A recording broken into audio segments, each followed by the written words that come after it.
आपका एग्ज़ाम 15 तारीख से लेकर 29 तारीख तक यानी 15 मई से लेकर 29 मई तक कंडक्ट करवाई गई थी। और 15 से लेकर 29 तारीख तक जिन भी विद्यार्थियों का एग्ज़ाम से रिलेटेड CUET UG 2024 में जो एग्ज़ाम कंडक्ट करवाया गया था उसमें पेपर से रिलेटेड बहुत सारे प्रॉब्लम फेस करने पड़े थे। यहाँ तक कि बहुत सारे सेंटर में समय जो निर्धारित था NTA की तरफ से हर एक पेपर का वो समय नहीं उनको मिला था। इसके अलावा बहुत सारे स्टूडेंट CUET के फॉर्म में 4 से 5 पेपर वो सेलेक्ट किए थे, लेकिन उनका अभी तक से केवल और केवल 2 ही पेपर का एग्जाम हुआ है या फिर किसी का 3 पेपर का।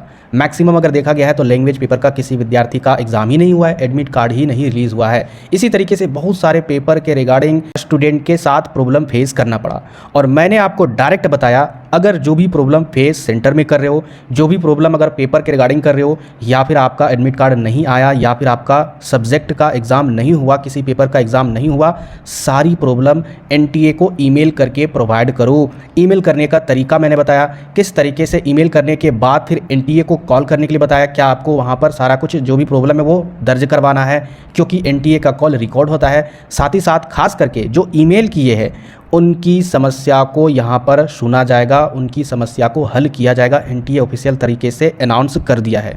आप यहाँ पर देखिएगा जो NTA ने आज के डेट में पब्लिक नोटिस जारी किया है, पेज नंबर 2 के लास्ट वाले पैराग्राफ में यहाँ पर देखिएगा।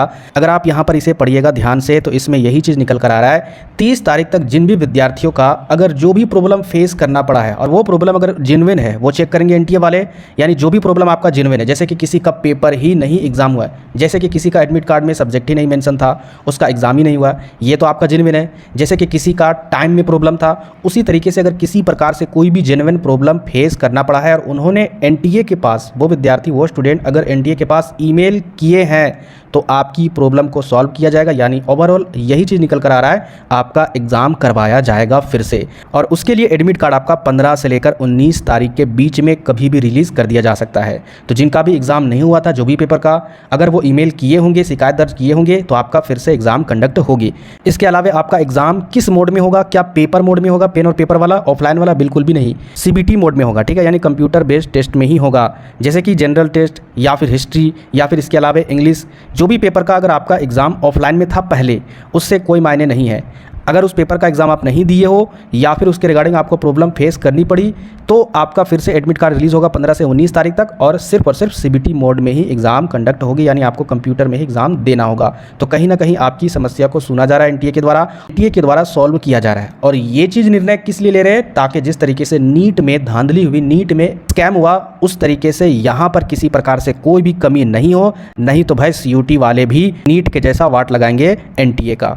इसके अलावा यहाँ पर एक और सुविधा NTA ने आपको प्रोवाइड की है। जो भी ईमेल आप अगर मेंशन किए होंगे CUET UG 2024 के फॉर्म को भरते समय, एप्लीकेशन फॉर्म को भरते समय, उस ईमेल आईडी में जिनका भी ऑफलाइन एग्जाम हुआ है, ठीक है, जो भी ऑफलाइन मोड में एग्जाम हुआ है, OMR सीट पर जो एग्जाम हुआ है, तो आपका OMR सीट का जो पिक्चर है, ठीक है, उसे क्लिक करके उसका स्क्रीनशॉट भेज दिया जाएगा आपके ईमेल में। यानी आपका ही OMR सीट अच्छे तरीके से भेज दिया जाएगा। आप चेक कर सकते हो अपने आंसर की से मैच करके, किसी तरीके से कुछ मिस्टेक तो नहीं किया है NTA वाले ने। तो ये आपके लिए बहुत बड़ी गुड न्यूज़ है। और अगर जिनका भी ईमेल में OMR सीट आता है, डिस्क्रिप्शन में दिए गए टेलीग्राम के लिंक को पहले ज्वाइन कीजिएगा, उसके बाद हमें पर्सनली सेंड जरूर कीजिएगा, कि जब तक हम आपके चीज़ों को नहीं देखेंगे तो फिर आपके रिगार्डिंग प्रॉब्लम को सॉल्व नहीं कर पाएंगे। ठीक है, मिलते हैं फिर नेक्स्ट वीडियो में।